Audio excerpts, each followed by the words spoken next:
جس یونیورسٹی، جس کالج، جس اسکول میں چلے جائیں، اس ملک کے بچے مایوس ہیں۔ کب تک فارم 47 کے ذریعے ان کو ایوانوں کا حصہ بنایا جائے گا؟ کب تک؟ جب اللہ کی پکڑ آئے گی تو یہ بہت پچھتائیں گے۔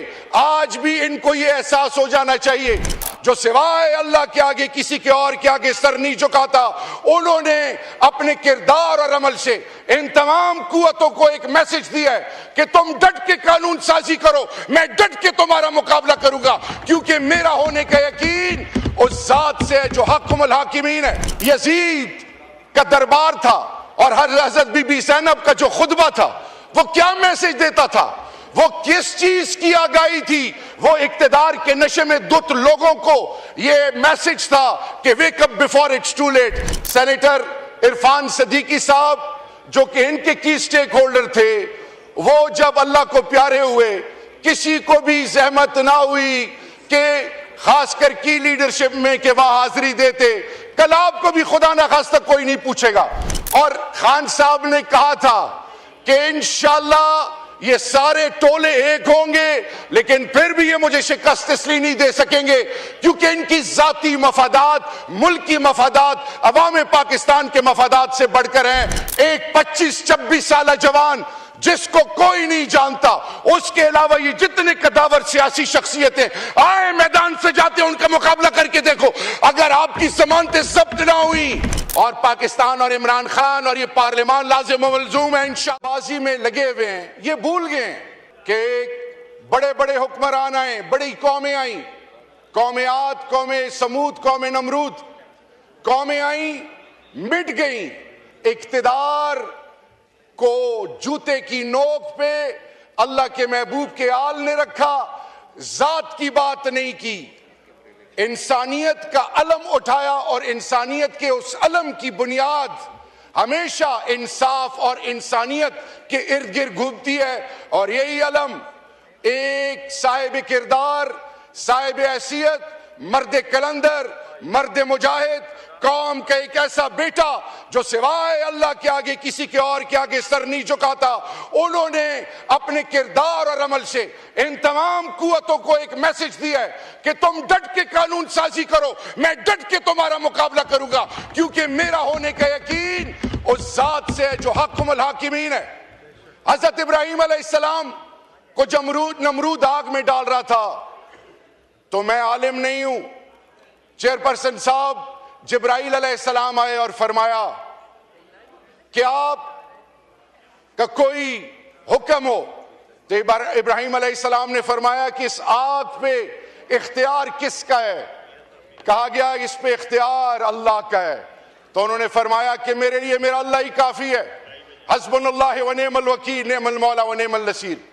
آج نیشنل سیکیورٹی، آج قومی یکجہتی، آج عوام پاکستان کے وہ مسائل جو 30 لاکھ سے زیادہ لوگ پڑھے لکھے کاروباری باشعور اس ملک سے جا چکے ہیں، آج جس یونیورسٹی، جس کالج، جس اسکول میں چلے جائیں، اس ملک کے بچے مایوس ہیں، یوتھ ڈسٹریکٹڈ ہے، ڈسلوشنڈ ہے۔ آج وہ سیاسی پارٹیاں جو اپنی سیاست کے حوالے سے اقتدار کا کھیل کھیل رہی ہیں، آج وہ اپنی بنیاد کھو چکی ہیں۔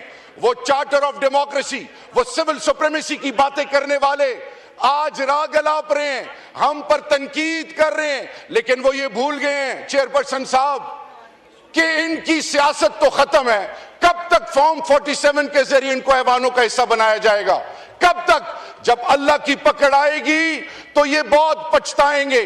آج بھی ان کو یہ احساس ہو جانا چاہیے کہ فرد واحد زرداری صاحب کو انہوں نے استثناء تو دے دی ہے، انہوں نے جیل بھی کاٹی تھی، اگر یہ 2 سال اور وہ کھڑے رہتے تو ان کی توقیر میں اضافہ ہوتا، لیکن انہوں نے ایسی بے توقیری کی کہ اپنے ساتھ پیپلز پارٹی کی سیاست کی بنیاد کا جنازہ نکال دیا۔ اور وہ لوگ جو اپنے آپ کو سمجھتے تھے کہ ہم ایسے نعرے اور ایسے نیریٹو بنائیں گے جس سے کیا ہوگا، ووٹ کو عزت ملے گی، اور وہ بڑی بڑی باتیں کرنے والے، انہوں نے عزت سیاست کی اور جمہوریت کی اور اپنی بنیاد کی۔ اور جیسے ابھی سینیٹر عرفان صدیقی صاحب جو کہ ان کے کی سٹیک ہولڈر تھے، وہ جب اللہ کو پیارے ہوئے، کسی کو بھی زحمت نہ ہوئی کہ خاص کر کی لیڈرشپ میں کہ وہاں حاضری دیتے.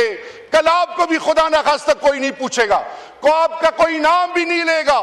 جس طرح یحییٰ صاحب سے لے کر جنرل یحییٰ, پھر جنرل ضیاء الحق مرحوم, پھر پرویز مشرف صاحب, پھر اسی طرح اقتدار میں لوگ آتے رہے, لوگوں کو تکنی کا ناچ نچواتے رہے, اپنی مہ میں ڈوبے رہے, اور لوگ اس وقت جو نوازے گئے وہ سر جھکاتے رہے. اور وہ لوگ جن کو چیلنج کیا گیا انہوں نے آوازیں اٹھائیں, لیکن بدقسمتی سے یہ لوگ آج سارے ایک ہو چکے ہیں.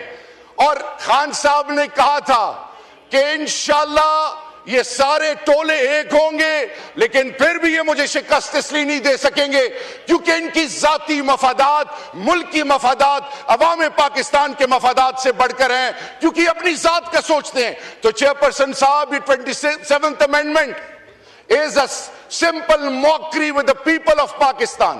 عوام پاکستان کو آرٹیکل 1 سے آرٹیکل 50 مثال کے طور پہ یہاں پہ اقبال آفریدی صاحب جو کہ قبائلی علاقے کو ریپرزینٹ کرتے ہیں, آرٹیکل 5 قبائل کے بنیادی حقوق کو آئین کی روح سے جب پرکھتے ہیں تو آپ نے ان کو آن بورڈ لینا ہے, ان کو کنسنسس میں شامل کرنا ہے. آپ کبھی چیف منسٹر کو انڈرمائن کرتے ہیں, کبھی 4.5 کروڑ کے چیف منسٹر, چیف ایگزیکٹو کو اڈیالہ کے باہر ذلیل کرتے ہیں, کبھی آپ کیسی حربے استعمال کرتے ہیں. سیکھیں ماضی سے سیکھیں. ماضی اس لیے ہے کہ اللہ اگر ماضی کی اہمیت نہ ہوتی تو اللہ پاک قرآن میں ہمیں قوم عاد, قوم سمود, قوم نمرود کی مثالیں اور ان سے سیکھنے کا موقع نہ دیتا. پھر جب یزید کا دربار تھا اور حضرت بی بی زینب کا جو خطبہ تھا وہ کیا میسج دیتا تھا, وہ کس چیز کی آگاہی تھی؟ وہ اقتدار کے نشے میں دھت لوگوں کو یہ میسج تھا کہ wake up before it's too late, جاگ جاؤ.